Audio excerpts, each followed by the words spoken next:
Hey everyone, my name is Sarah and welcome to my play-based activity. This activity is called Giant Snakes and Ladders. It is aimed at preschoolers, so children ages 4 to 5 years old.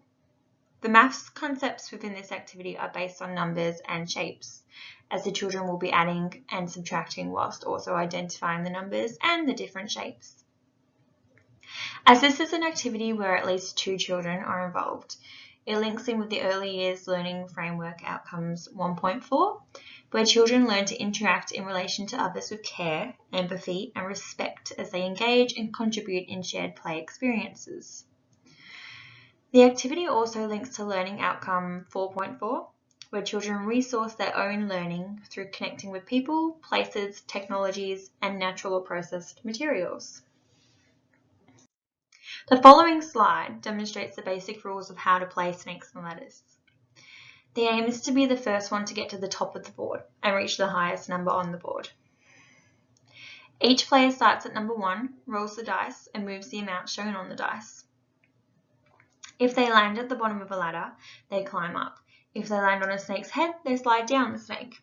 This will really help the children expand on their current numeracy skills in a number of ways, as not only do they need to figure out how they can win the game and count how many they have just gone back by, but they also need to calculate how many moves they need to get ahead of the other players.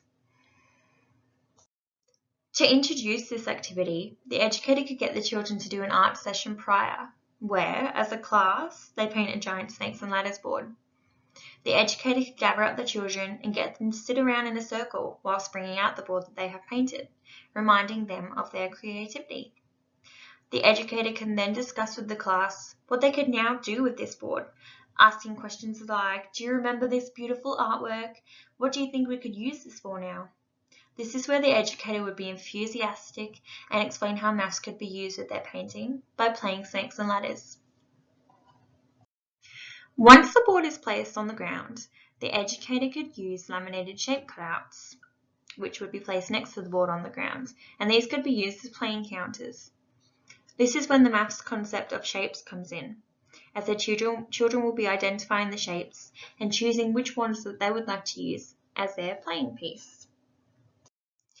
Whilst the children are playing, the educator should observe and ask questions that relate to maths, such as how many until you get to the end of the board, who's winning, which shape are you, and encourage them to count out loud as they move backwards and forwards on the board maybe.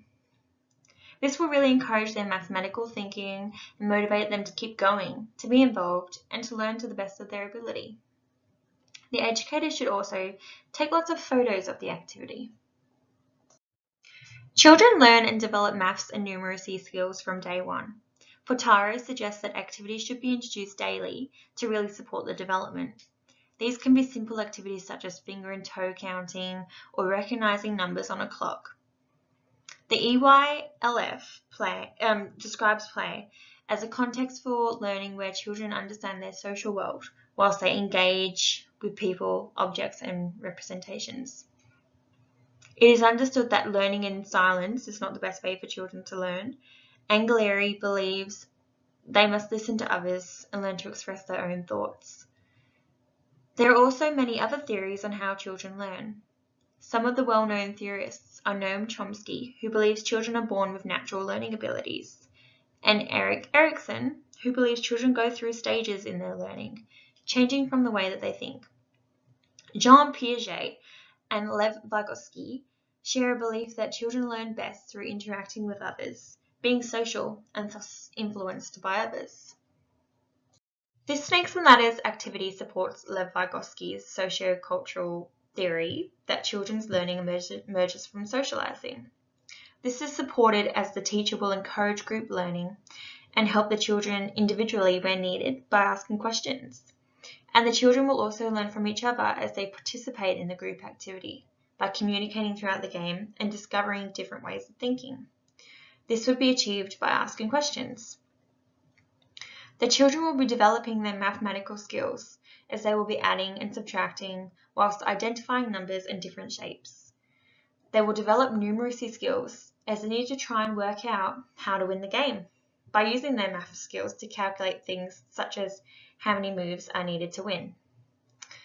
This activity is play-based. Therefore, the children will be learning in an informal way whilst also having fun. Thanks for watching.